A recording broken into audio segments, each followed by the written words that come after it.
track is definitely going to be showing up at your local dealership. Tire choice in Supercross is critical.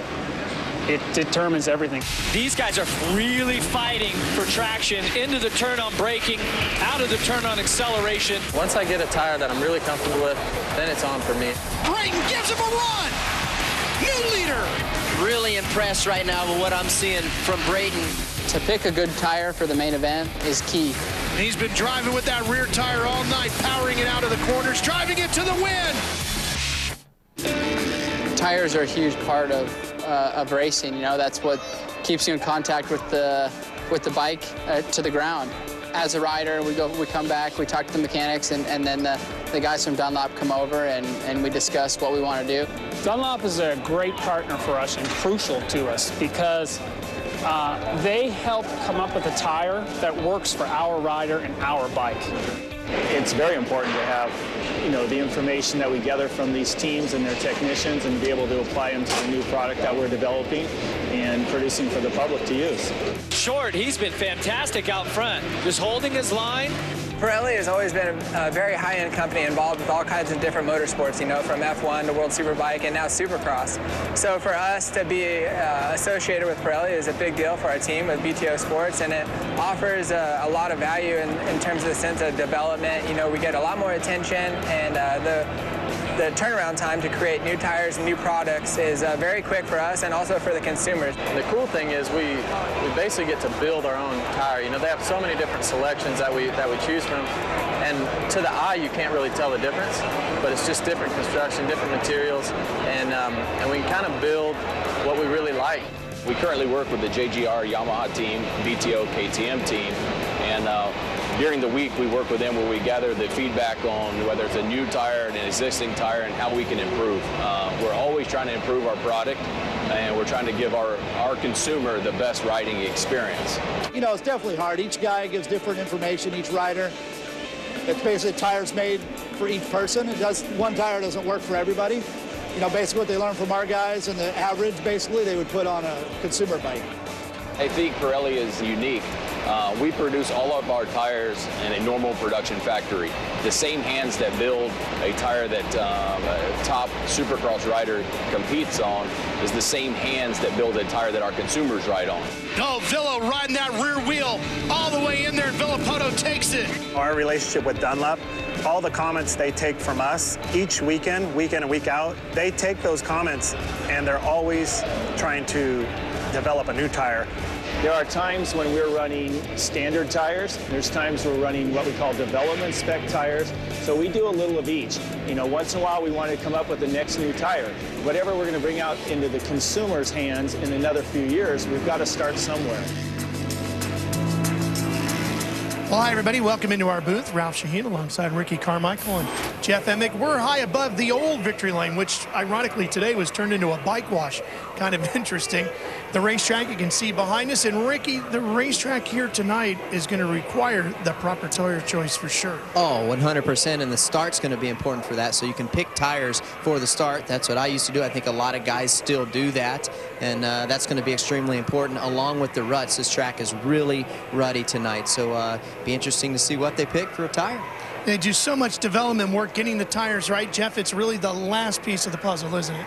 Well, it is, because the teams work on setting up the chassis and the suspension, and the engine guys have all the horsepower.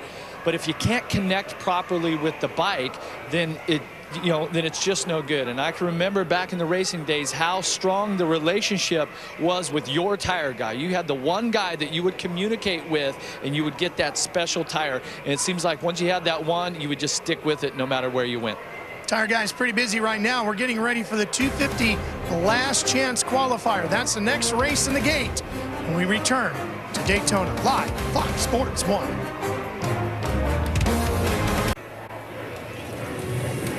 If you're a big fan of Supercross and you think you can figure out who the top dogs are going to be each and every week, jump in on the Rocky Mountain ATVMC.com fantasy game. Go to the website, get involved, and win yourself some big prizes each and every week. Yeah, of course, there's grand prizes. You can see the 450 Kawasaki. There's 10 weekly prizes available. Put it into perspective how difficult this season is for fantasy. There were over 23,000 players last week. 5 people got 4 picks right. Nobody got 5 or 6 picks right, because remember, that main event was scrambled with all the favorites going down off the start. But it's been really fun, and the competition is really tight at the top. Just go to RockyMountainATVMC.com, create your profile, and get playing. Jeff, how'd you do in the Rocky Mountain last week? I don't actually play because I give recommendations. But were my recommendations good? Yeah, they were. You are good at that. You do a lot of studying and research. It's that wild card that gets you. Speaking of wild cards, here's the last chance qualifier for the 250s. Always a wild race. A couple of guys getting pushed way wide and off the track already. We're going to shake things up at the front of the field quickly in this one. Yeah, that was Kiesel that was on that inside gate, which has been the preferred gate. He got kicked to the inside of the tough blocks before they even hit the first set of them. Owen runs in second place on the 410. Albers, the 212 up front. 4 laps, top 4 go to the main. Oh boy, big problems coming over that jump in front of the mechanics area for Albers.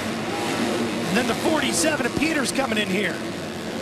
Remember Peters earlier in the heat race, he was in one of those, oh, there's a pass for the lead. He was in one of those crashes after that finish line area. See a lot of guys taking the outside in that last corner there, and I just for some reason I think the inside is clearly the fastest, but man, a lot of guys do go to the outside. I'm trying to look and see why they're doing that, but Peters with the lead, Albers in second, Owen in third, Zimmer in fourth. Track is pretty good right now. The track builders did some work to the track. Tuned it up in a few spots, smoothed it out, fixed a lot of the ruts. You can see right there the double-double section, right? The triple face jump right there. Yeah, and Ricky, this triple right there, right? When it gets really soft out of the turn, these 250s, they basically come out of the turn and they're wide open. Yeah. They shift and they hit it as fast as they can just to make it. Remember, we're only transferring 4 out of here. So that's everybody, Peters, Albers, Owen, and Zimmer right now. Oh, got a little kick there. Yeah, that's Zimmer on that 79. He holds that final transfer spot. Well, and it's great to see Zimmer up. Remember, he went down in his heat race there. Pretty nasty fall. It looked like he was holding a shoulder at the time, but now he's got the final transfer position.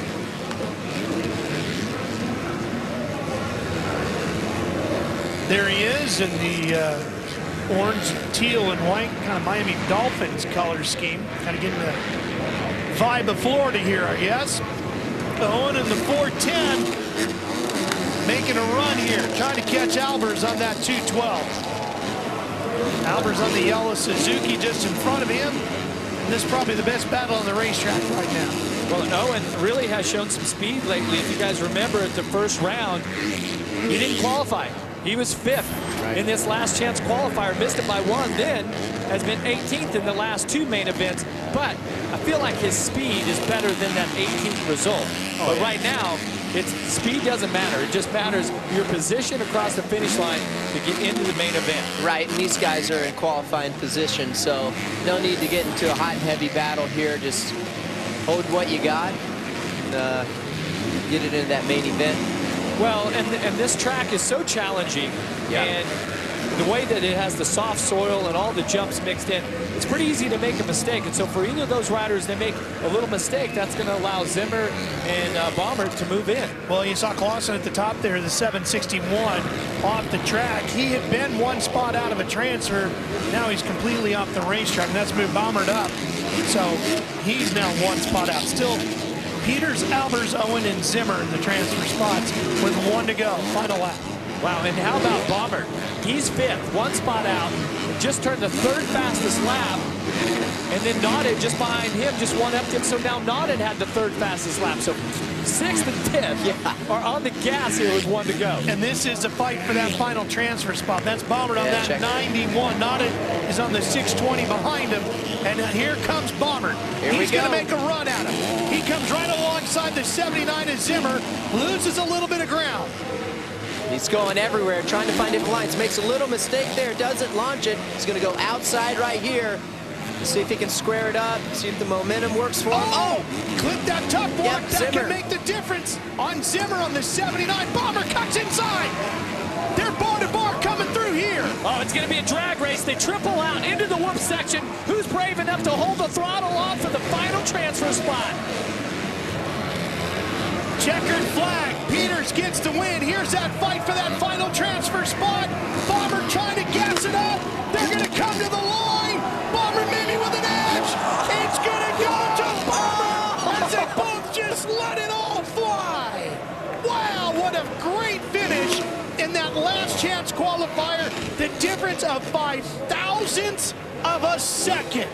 Hey, guys, remember what happened in the 450 last chance qualifier last year? Let's take a look at this. It's a drag race upshift through the whoops and the ruts as fast as you can go to the finish line. Hey, visually, to me, it looked like Zimmer had just a little. Watch as they cross the line here. Oh, it's pretty close. Again, we're looking at the wrong angle. You got to remember too where you got to remember too where the look at Zimmer. He sent it to the whole shot line. Here's a better angle, and from there you can see it looks like Bomber is just a maybe a knobby in front. Wow. Remember, the finish line is at the top of the jump. Usually the timing loop a little bit further down. But Peters, we know, is the winner. Only on Fox and streaming live on Fox Sports Go. And I guarantee you a lot of the guys hang out in the motor coach a lot around Las Vegas watching tonight's action. So you know the normal triple jump is about 70 feet. Now you can see the finish line jump and the white chalk line there for the whole shot line. That is way more than 70 feet, Jeff, but that's how far our last two guys flew. Yeah, I mean, basically, if you jump the finish line, you want to jump to about here. They jumped all the way to here. Just unbelievable. Man. And a triple jump would be right about there. So they aired it out, and they're going for it. They're going for that final transfer position. Here you go. Wow. Just sending it. It's got to be about 90 feet, wouldn't you guess, as we take a look from our SX mode? At least, yeah. It's a lot further than you want to go, I can assure you. Bomber right here, just holding it on. Look how rutted it is. Both riders. And look at Zimmer. He just launches. And there's that body language where he just pulls the front wheel up when you go, oh, boy, I'm going too far right now. He lands it pretty hard, rides off, unfortunately, crashing the heat. Yeah. And he's lucky that the final transfer position on the last lap. He's lucky that gap was there in the tough blocks to exit off the track. It looked like Kevin Windham doing one of his famous transfers. All right, here's semi number 1. 5 riders coming from here to the main. 450s back of the gate.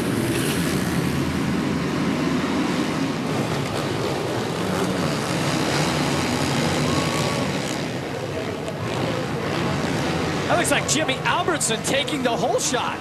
Well, he didn't get the whole shot, but he got the early lead. 77 out front. Albertson. He's got the 64 coming with him. Les Smith on that Bubba Burgersback machine. Got Nicoletti. And Gerke on the 44 here with him as well.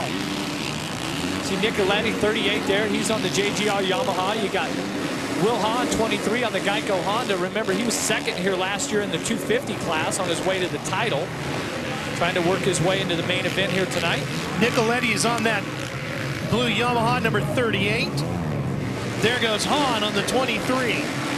Albertson coming right at you on the 77 with the lead. And Gerke is there on the 44. 64 is Smith, and you see Nicoletti and Hahn going by him.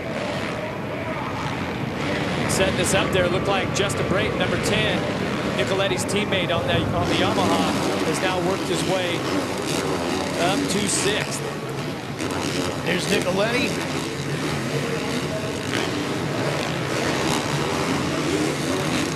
Nicoletti running that yellow and red riding gear with Hahn right behind him. Looks like they've done some work on the track again. Really taking the heavy equipment out to smooth out some of those ruts on the takeoffs, even fix some of the landings. On gaining some ground now on Nicoletti as they come past the mechanics. Watch the 23, the Geico Honda. Wow, he come through there with a lot of speed. He's going to go around the outside. Yes, grabs the spot, puts him into third.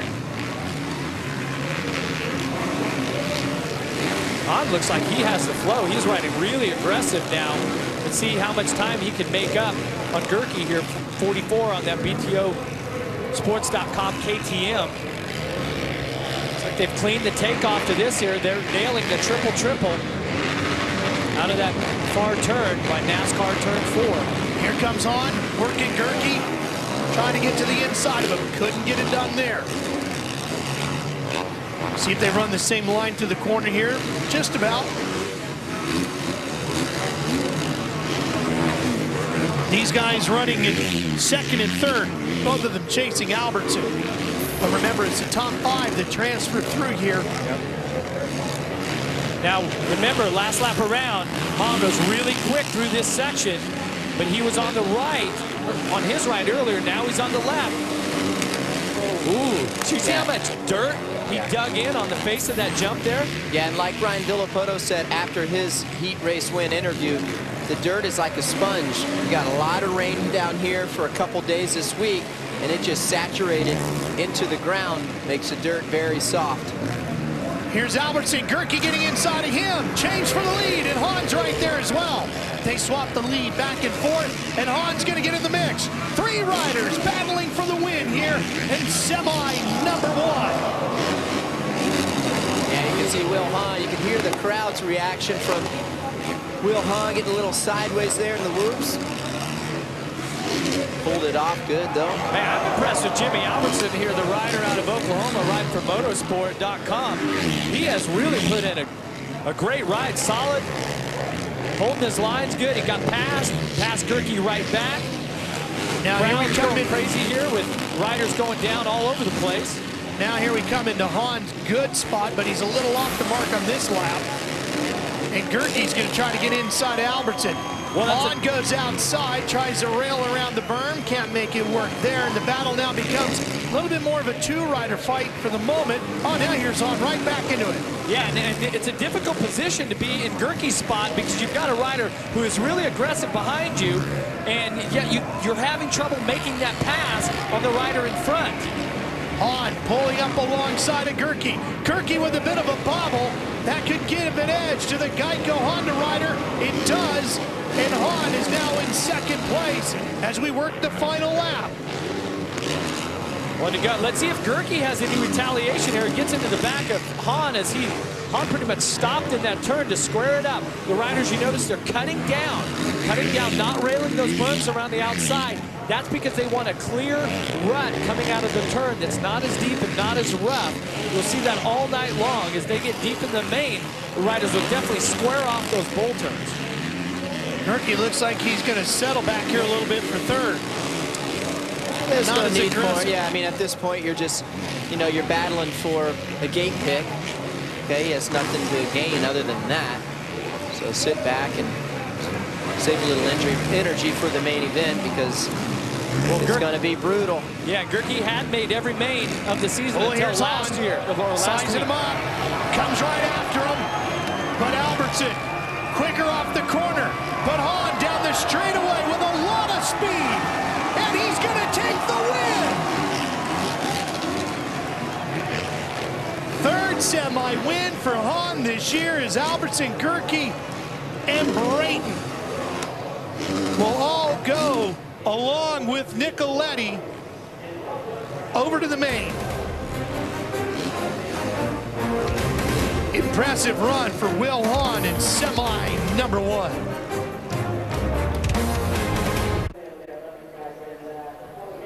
Here are the riders for semi number 2. We want to get you involved with our social media tonight. Hit the hashtag SXOnFox and jump on Twitter and give us your comments, questions if you got them. We certainly want to see your pictures. Those are always some of the best parts of the evening. And if you don't see your picture on our broadcast, just go to foxsports.com/Supercross photo wall. check out all the pictures. We put them all up on there. So even if you don't make the broadcast, you'll definitely get on our Supercross photo wall. You get to see what everybody put out there. Of course, 6 times watching. He tunes in every week. Jimmy Johnson. Hey, Ryan Villapoto. Heard you're in the boot business now. Always down for a trade. Size 11, just saying. I guess RV's doing a signature model now. I think I heard that. I don't know how concrete that is, but possibly. Possibly. You'd think they'd be able to get a deal done. Well, Jeff Canfield is the assistant manager of Supercross for the AMA, and Madison is working to get Daddy's job. Cutie. And of course, the gang back in Wyoming doing a little bench racing tonight. Good to have you guys tuned in. Oh, first Supercross. Got the right gear on, ready to go. Got a good spot in front of the TV. Yeah. Oh, look at these guys. Yeah, they're at that age, just give them a little cup of the little Cheerios or something, put the TV on. That's right. Talk them into anything. Kids dominating the scene tonight. Hey, you know what's interesting here, Ralph? We got our buddies, team riders here. Soaring Eagle Suzuki's, they're lined up right next to each other. Yeah, I see that. Of course, our Ricky Carmichael, along with Kerry Hart, one of the owners of RCH. And you got both your riders here in the semi. What do you think? Well, you know, it's crazy because we had a chance to prepare for this Monday and Tuesday, and I thought we had a couple great days, but Josh riding good. Brock is off the mark today, which is weird to me because he's had great 3 weeks, the last 3 weeks of Supercross. So there they are right there in the number 75 and 20. Yep, 75 is Josh Hill, 20 Brock Tickle. You got Andrew Short just to the inside of them. You got Blos, the outside, Cody Gilmore, the 374, the privateer rider out of Nebraska. He's made main this year. So 5 more guys out of this one going to the main. Everybody else to the last chance qualifier. Well, and you can see the soil here is so much different than the rest of the track. Here we go.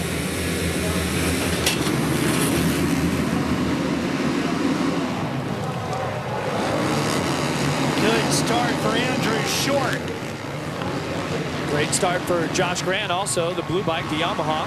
Remember, he went down hard in his heat race. He's up to second early here in the semi. Seeley right with him on the 21. Looks like Hill has just got past Blos. Looked like Tickle gets past Blos also as he makes a mistake and goes from a transfer position out of a transfer position. Oh, what Seeley coming off the side of that jump there. Comes right alongside of Grant. And Hill's going to get in this mix as well on that yellow 75. Look at Hill cut across. He takes the spot from Grant. The Suzuki riders on the gas here in this semi.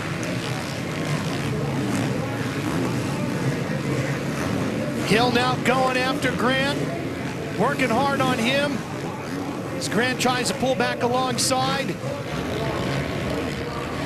Then the long run here down the front straight of Daytona International Speedway. Boy, it makes for an interesting finish at times, doesn't it? In that last chance qualifier, riders carry a lot of speed through there. Here's Tickle now on the 20. He's lining up Grant, cuts inside. Watch him square him up to the inside here, just cut down, try to get a smooth line.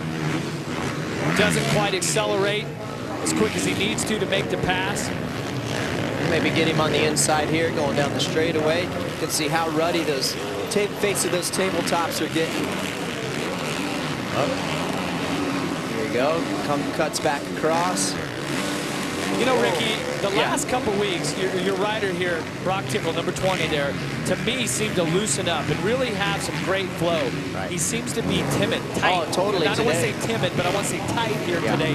Doesn't have that flow, that fluid, fast style that he's had the last couple weeks. Well, that's right, and that was a frustrating thing for him today in practice, and I mean, he's upset with himself as well because he has been feeling good, had a great week, but you know, I wish I had an answer for him. I tried to help him, give him as much advice as I could, but he's just not feeling it. So. Well, he got around Grant there, moves himself up to 4th. Right. They're in transfer positions here, both of these riders. That little double-double section there started off as four pretty good-sized jumps, and now after a day's worth of riding and fixing the track, they're barely there. You know, it's crazy when everyone asks me, what do you got in store for these guys this year? When I sit down to design the Daytona Supercross race, and you don't have to make a gnarly track as far as jumps and obstacles go, because this place gets really rough on its own. Yeah, it just deteriorates so much. Yeah. That a simple double becomes very difficult by the end of the 20-lap main event. So I took a little easier approach this year. Well, Mother Nature helped out a little bit, yeah, right? It did, yeah. And Watching short here on the 29. Andrew on his KTM. And right behind him, you can see Seeley in the distance, about 1.6 seconds back. 105. Pretty quick lap there for Andrew Shorter, 105.1. He's had pretty good spark all day long. Watching him in qualifying practice, the heat, he was right there on the bubble for the qualifying position. Here's Seeley on the 21. Getting some time on the 450 while he waits to go back to fighting for the championship in the 250 West. How about last week, Seeley getting a podium? First podium ever in the 450 class, got a third. Hill and Tickle continue to run third and fourth for RCH. Tickle just turned the third fastest lap. He was about 0.3 of a second quicker than his teammate. Here's Chris Blows on the 68. Holding down the final transfer. Nick Way is right behind him on the 27. He's going to look possibly at a shot at the last chance qualifier. Well, as we know, this final straight here, if you can get a good run through this section, carry some momentum over this triple jump right here, upshift to fourth maybe, you go through those rutted whoop sections with some speed like Nick Way did right there. He's got the line. 1 lap to go here. Nick Way trying to look maybe to the inside, couldn't get that move done. I tell you what, if I'm Way, I'm just going to try to hold the rear tire of Blows and make a run for it there right out of the final turn. He's definitely inching up on him. Nick Way, a veteran of the series, probably more laps than just about anybody on a 450. He's very seasoned for sure, and plenty of experience. Here he comes, trying to get inside. Got him. All right, don't wait till the final turn. Just make it happen now. I like his style. So Nick Way, one quick move, puts himself into a straight transfer to the main. If he can hang on for a couple more corners.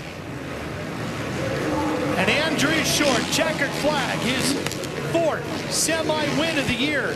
Most of anybody in the 450 class. Seeley, Hill, Tickle, and Nick Way coming out of semi number 2.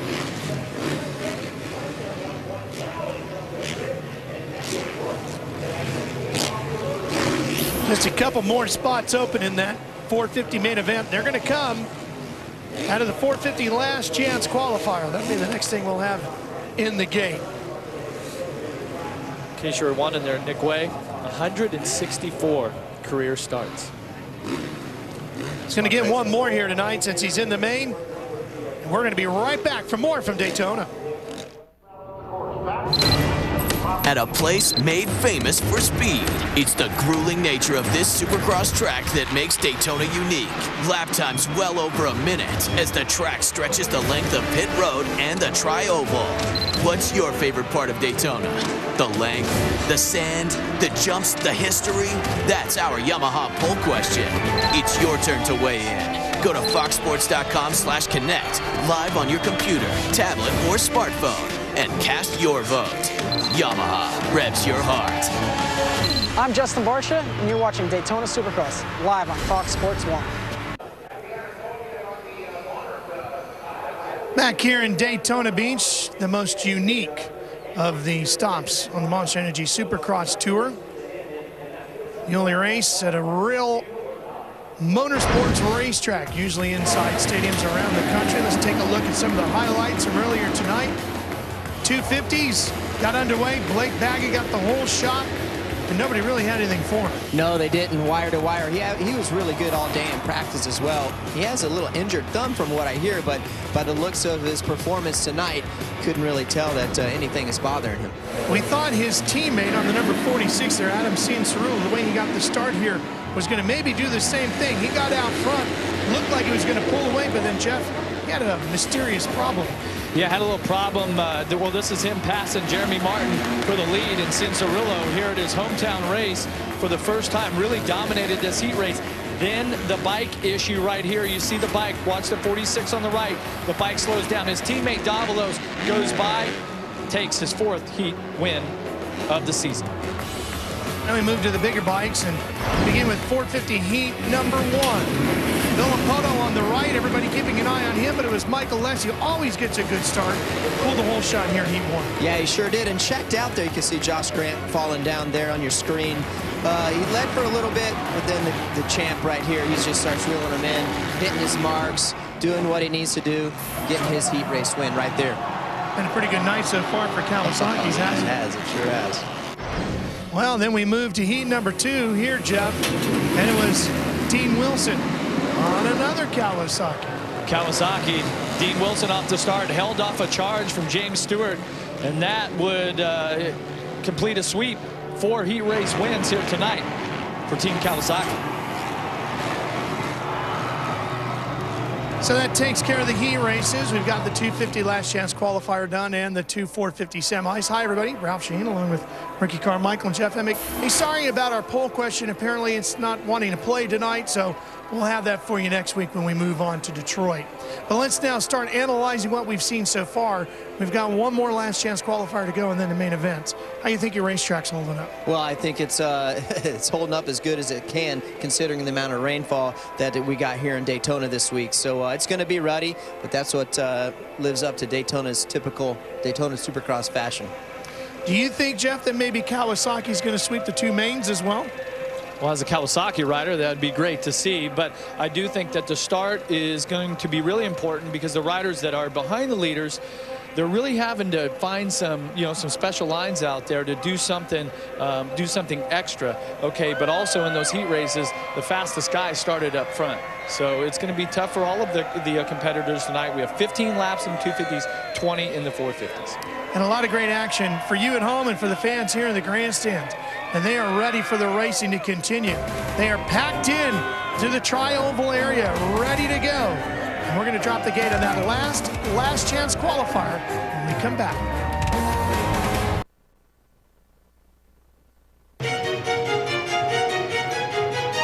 Here we go, 2 going through. I was the last skate pick all the way outside. And I was like, I have to get a start. So, I ended up getting like 4th place start. You're going to see Weston Pike here start to pour on the power. He knows he's got to get up there to Canary, get that transfer spot. Bumped him a few times. He kind of went back and forth. The last turn, he kind of shot outside and came underneath me. I tried to block past him as best as I could. He's inside. He's got it. He's got it. Now, can he hang on to it? He kind of swooped underneath me, and it was just like a drag race for the finish line. Pike, he's right back at him. They're going to be side by side. Who's it going to go to? Wow. Canary gets it according to timing and scoring. I looked at the board. I was like, damn, I got 3rd. I didn't make it. I take it so personal because it's like, it comes out of my dime, so I got to make the main to make money. The scoring loop is on the face of the jump. The finish line is at the top. The results changed. Yeah, I found out I made it. I was like, no, come on. You serious? I just did all this for nothing.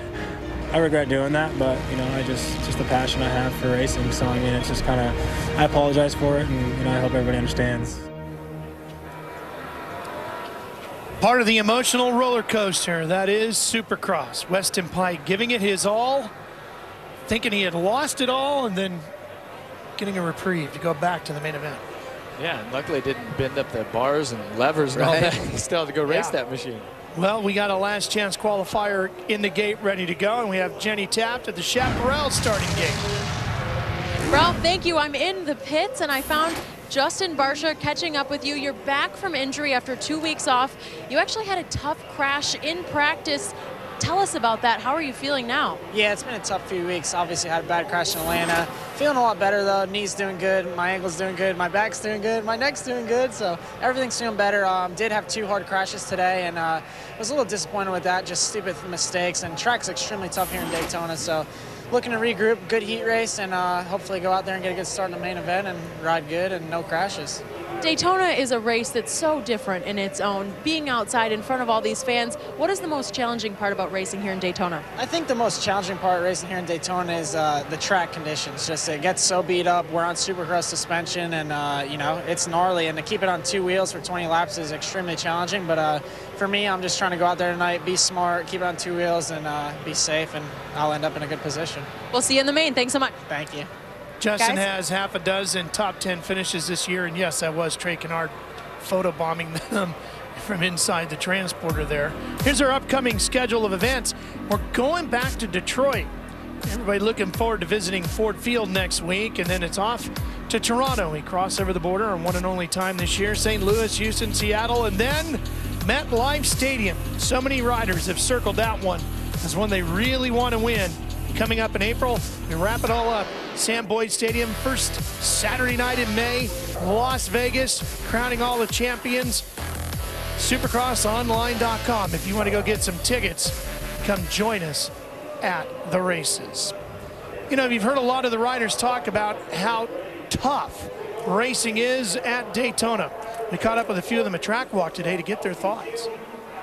This weekend, the track's obviously going to be longer. You got, wall jumps, you got clay, sand, a little bit of mix of everything. So track just makes it difficult. You have a Supercross setup with an outdoor half track. So it takes a big toll on the body, and throughout the whole day, the whole track changes every practice from the heat races to the main event. So it's kind of difficult to pick a setup. Well, it's kind of unique in itself. You kind of got a little bit of outdoors, a lot more kind of outdoor type of dirt, soft, rutted, rough. So you kind of, all the teams, I guess, we kind of come up with a little bit softer setting for this race, and lap times are a little bit faster, kind of known as one of the more physically fitter races you have to be in.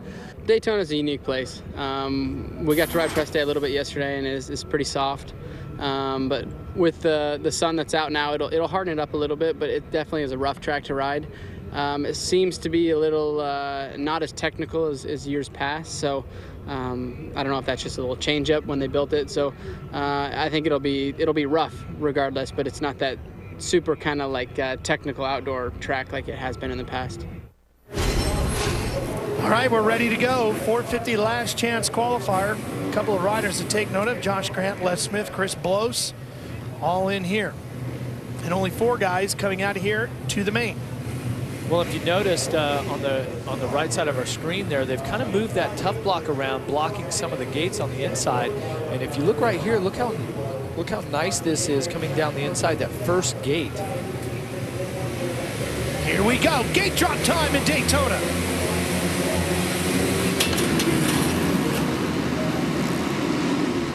Blows, tries to get there. He's not gonna make it. He's not going to get the early lead, but now he's trying to come up around the outside here. Stewart grabs the whole shot. Blos is right there. See Grant, red gear, blue fenders on the Yamaha. And who was that in third? Looks like it's Les Smith. Oh, that's Blos. Blos in third. Entignap on the 722. Smith just behind them. Yeah, here comes Grant, trying to split up through the middle here. And that 33, there he goes. Stayed a little lower there over that peak jump. Took position. On the Joe Gibbs Racing Toyota back to Yamaha. 4 laps, 4 riders going to the main. There's Entignap on the 722. Smith comes through there. Schmidt on the 415, as well as Lind on that 869. Oh, you can see Les Smith and Chris Blos going for it. Les knows he has to get by Blos to transfer to this main event. This will be the first main event that he make it to of the year. Look at Blos. Blos charging hard. Comes up the inside. He's going to pick up a position. He gets around Entignap. That'll put him up to third. Oh, Smith trying to make the same kind of move. See if he can take over fourth. That's what he needs if he wants to get to the main. But Entignap focusing on Blos just in front of him. A good fight going on here. Okay, watch Les. He's been really fast through here. Earlier today in practice on that single, he did one of those moves that James Stewart did in his heat race, just aired out that finish line. See these riders just trying to work all those lines, and Blos and the Entignap get together. Schmidt's getting in the fight here. Whoa, Schmidt on the 415. Thought he was going to lose control of that machine. Well, Schmidt has won Schmidt has won an LCQ this year already. Right. Here comes Smith inside. And that time it works out for the rider on the 64. Here's Grant on the 33. Trying to close in on Stewart.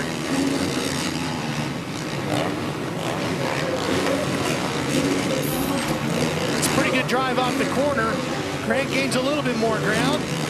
Should be able to close the deal here as he cut to the left. He gets the inside line. That's right. Sneaks on the inside. Coming off that triple jump. No problem for the pass. Schmidt on the 415 has a final transfer spot. Yeah, right? he's gotten by Les. Les was in the transfer spot last time the cameras were on him. Now Schmidt has went by. I don't think those two are done. We're halfway through this Ford lapper. Well, that's a spot where Schmidt's had some been a little tricky going through there for him. Yeah, he's a big dude too. He makes that Honda 450 looks like a super mini at times. He's been strong this season. I would say that this definitely has been his best season ever. And you know, good results come when you work hard. Yeah, when things come together for you, right? You put out a good effort. He's got so much leverage on the bike. I watched him in a couple of the hard pack races when the series was out west. Advantages are the hard pack, you know, he just, you know, all that leverage and being bigger on the bike, you know, it just can make the bike do what he wants it to do. Well, I would say really and if there's an advantage here tonight, it's just being bigger and stronger in these ruts. Yeah. When the bike tries to get out from under you, gets kicked sideways, he just has that brute force to hold the bike in line where he wants it. It's paying off. He's worked himself up to a transfer position here. Ran out front. Pulling away, up about a second and a half. Last time he won a last chance qualifier, Toronto, 2012, 2 years ago. Now what could happen here for Smith is that they're all catching Stewart. Belos is right behind him, Schmidt, Les is right in that line. Tell you what, final lap here. Stewart's got second, Belos and Schmidt have the spot, and Smith is out. Here comes a checkered flag. Grant's through. Watching the rest, Stewart, Belos, Schmidt. Les Smith is going to miss it by one. And how happy was Stewart there? Had a big one-hander in the air. There he still is going. Awesome. So Grant, who went down hard in his heat race earlier tonight, wins the last chance qualifier, gets himself a spot in the main. 46. Back here at the Daytona Supercross by Honda. The Daytona International Speedway. Main event time. You know, if you're out there having a great time watching our coverage live on Fox Sports 1 with your friends, how about taking a picture and hashtagging SX on Fox and sending it to us? Or if you got a comment or a question, do the same. Here's some of the pictures. Look at these guys. They got, where do you think the best gate pick is there? Maybe over here on the far left? I don't know, but these guys with the twin shockers over here are at a serious disadvantage. It looks like somebody's shop. Yeah, it looks like they took over a dealership. Why'd they put the little guy all the way on the outside? Yeah, these two bikes right here, those are both, it's like an old Mako or something. No, that's a 30-second girl. Look at that. They even have a 30-second girl. They've got it set That's up. stepping up the game. Nice. Car. Cute kids seem to be ruling the day tonight.